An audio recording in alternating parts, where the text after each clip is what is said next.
Hello and welcome Disha interactive training institute के YouTube channel पे स्वागत है। जय हिंद। आज हम लोग वुड रिएक्शंस के बारे में पढ़ेंगे।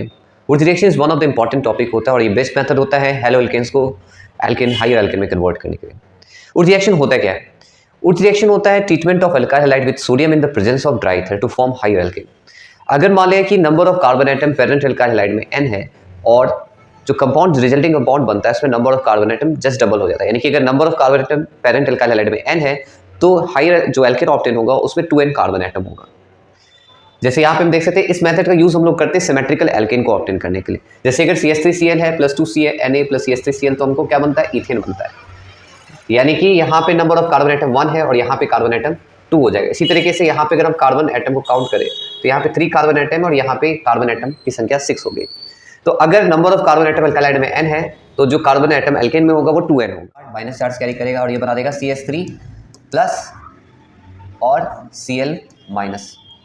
अब इसमें क्या होता है कि 2 मोल सोडियम का लेते हैं, 2 मोल सोडियम का लेते हैं तो ये बनाता है 2Na प्लस प्लस 2 इलेक्ट्रॉन। ये जब इसके साथ जुड़ता है तो ये बनाता है CH3 माइनस Na प्लस।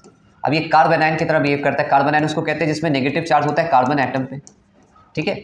अब ये जो होता है वो CH3Cl के पोलराइज बॉन्ड पे अटैक करता है। कैसे पोलराइजेशन होता है? क्योंकि क्लोरीन ज्यादा इलेक्ट्रोनेगेटिव है कंपेयर टू कार्बन, तो इस पे पॉजिटिव चार्ज डेवलप होता है, इस पे नेगेटिव चार्ज डेवलप होता है और इस पे अटैक करता है और इस तरीके से हायर एल्केन का को ऑप्टेन करते हैं। यानी कि यहाँ पे कार्बन एटम यहाँ पे स्टार्ट किए थे, यहाँ पे 1 कार्बन एटम था और जो ऑप्टेन हुआ उसमें कार्बन